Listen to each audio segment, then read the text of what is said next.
Hello again, back on to the next stage of what I'm doing with the wagon. So yesterday I removed the rotted board that was on the roof rack and went down to the local hardware store and got a sheet of untreated ply. The reason I've gone for untreated is if you have treated, water seeps through, you get all of the nasty shit dropping onto your roof and damaging your paint. So with untreated ply, I'll put a single coat of house paint on the bottom just to give it a grey colour, and on the top they've just told me to use house paint. So I've got a paint that very closely matches the paint on the truck.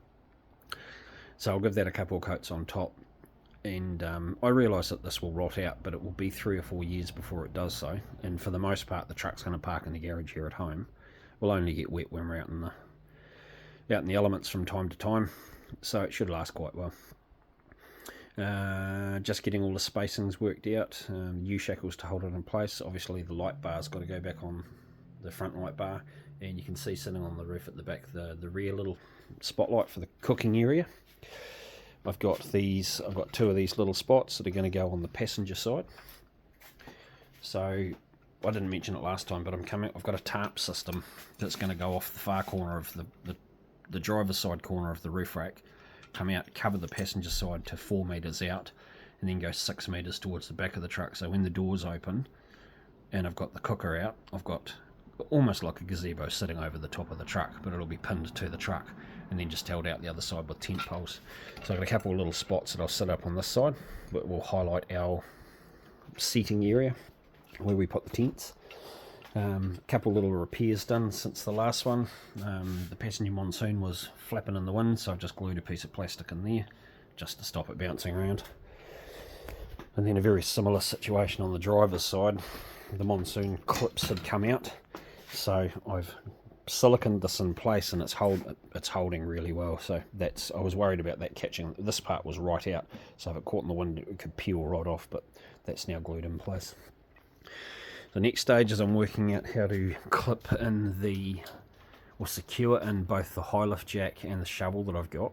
And this is about the best configuration that I've come up with, is having it sitting over this side so it doesn't interfere with the tarp off the roof rack going that way, and also creates the lowest profile to not get caught on branches, etc., and as a sail, so just to give it the lowest profile for wind flow coming over the top. So I'm going to get some U-shackles and put them through over the top, down over the shovel with wing nuts on the bottom of it. So if I get stuck, I can just undo the wing nut and slide the shovel out towards the rear, dig my way out, and I can tighten it up to tighten the jack in place while I get myself out of any drama that we're in. Same principle on the front, just a U-shackle over here holding it in place. Then I also put a little chain through it because just to stop those people that would walk past and decide to nick your gear. High lift jacks are probably a target for them, unfortunately. And that's kind of where we're at today. I'll just get all my measurements right, paint it all up, then mount the lights and that, and then next week at work I'll come up with the shackle solution. That's it. I think I found the fridge freezer that we want. I'll go and have a look at that. They're located in Auckland. We're heading up that way in a wee while, so I'll have a look at that in the store. And that will be the last of the purchases. Our second tent's on its way. We've got the pop-up tent for easy putting up on the beach.